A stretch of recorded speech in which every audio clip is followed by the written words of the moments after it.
Yo guys, Theo here, Uncommon Sense. Today I'll be telling you about how I cured my eating addiction because, well, I like to believe that the channel is about a lot more than just eating and fasting and diet and training. It's just a big part because I know about that stuff, I'm good at it, but I try to teach about how to do things in life in general, how to think about things in general, how to be a good person in general. But when it comes to the eating and fasting, one of the biggest points I try to get across is that you don't have to be addicted to food. You don't have to feel like shit if you don't eat for a few hours, and you don't have to crave all these processed junk foods. And so when like you guys who watch me, follow me, like most of you obviously have another view of fasting than just people I meet in everyday life. You know, it's a pretty uncommon thing with a prolonged fasting. But so the reactions I usually get is like, oh shit, I could never do that. No, I get so hangry, I get in a bad mood, I can't focus, I just have to eat multiple times throughout the whole day. And the other thing is, oh, it's so good that you found what works for you. Yeah, it's so cool that you can figure out what works for you. And like, I'm a strong believer that there's no one perfect diet for every person, no perfect fasting routine for every person, no perfect training routine for every person, but it's more.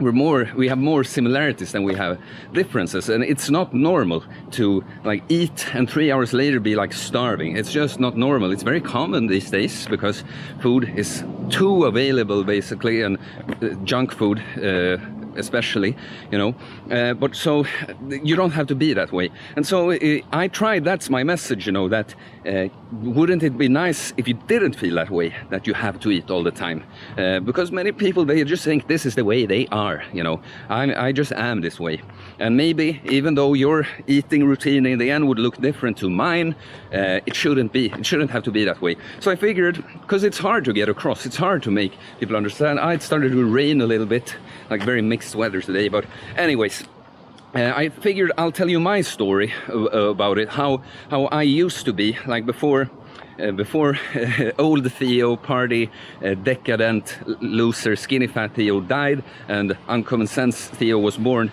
how I used to eat. But I'll start off by telling you how I think the eating addiction happens. So I think, like, the start of it is just, I don't think really many people would be eating addicts.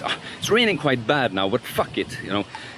I don't think most people would become such food eating addicts if it wasn't for all these processed junk foods, because they kind of activate another mechanism within you. It's just not about hunger anymore. It's about wanting to experience that extreme taste. It's a drug, it's a high, you know. And so these things, most of the time you don't have them for dinner, you know. You don't buy a bag of candy for dinner, or you don't, like, I guess that happens, you know, but a lot of the time it's a snack. It's something you have, you know, you buy it in the middle of the day, or you eat it at night when you watch TV or whatever. But so first of all, you get to experience these tastes that you get addicted to, and your hormones, hunger hormones, get screwed up by this. You know, I'm not a big science guy, you know, I just tell you how it happens in reality, basically. I think this is what happens because of the introduction of these snacky, very extreme tasting foods, you're now both addicted to the foods, and you get hungry very easy because you eat yeah, at many points throughout the day. But so how it used to be for me was that I was never a big time food addict, but I was though. But I was like worse in a way, because I didn't have one main vice or anything. I'll just stand under this tree, the weather is starting to get horrible now. I didn't have one vice. I just basically whatever, you know, decadent fucking druggy shit, you know, just something that you just do to feel good, you know, fell into my lap, I had. So if there was candy, I ate it. If there was chips, I ate it. I did buy a lot of junk food because I was lazy, you know, I didn't want to have to buy ingredients and cook. So it was just easy to buy a pizza or kebab or whatever on my way home from work. And so when I started changing and I started training, you know, I basically just cut out the crap that I didn't, you know, it was not a huge thing for me to not eat the pizza and kebab or things. I ate like a better diet than I did before, but kind of nutrient, not very nutrient dense, like chicken, rice, broccoli would summarize it, you know, a little bit more variety than that. But so obviously a lot better than the junk food, and that worked. But when I I still wanted to drink more, and I still wanted to, you know, I was tempted by sweets if I was around people that did that. So, you know, when I had one weekly thing where people went out to drink, maybe I did end up having 1 or 2 more units than I, you know, had planned. And like one story I know I've told on this channel before was when we celebrated some guy's birthday.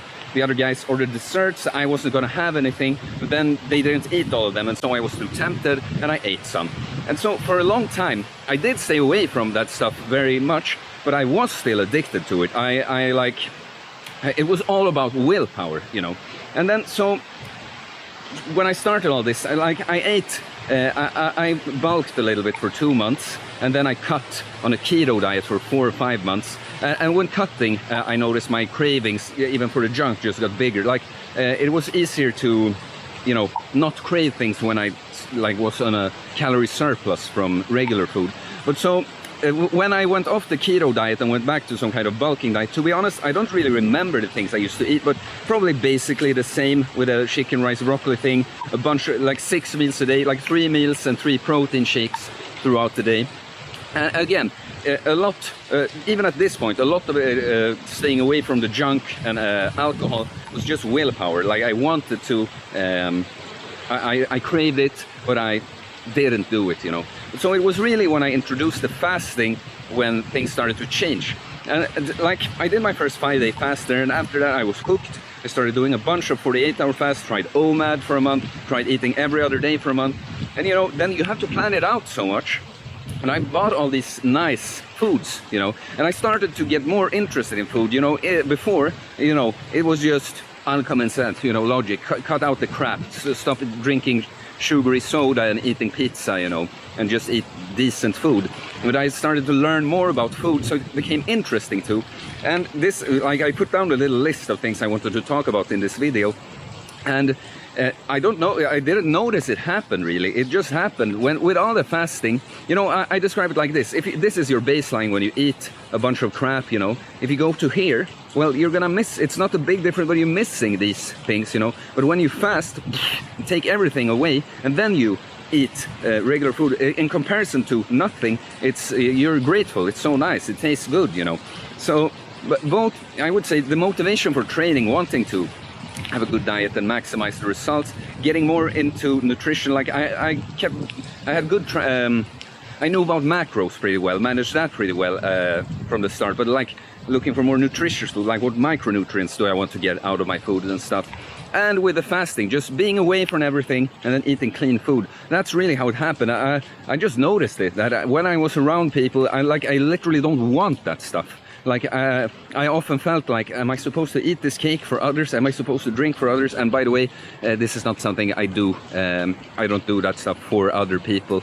Like I do, it happens that I drink something or eat something like that, but then it's my choice. Not, should never do anything like that to please someone else, you know.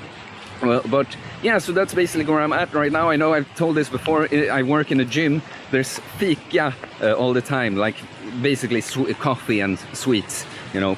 And I know I've worked there for almost 1.5 years, and once when I had slept really bad, I had a bun, you know. But the other 100 times or so, I've always turned it down. And at this point, it's not willpower that I really want it. I crave it so much, but I can't, you know. It's literally, I don't want it. I don't want it.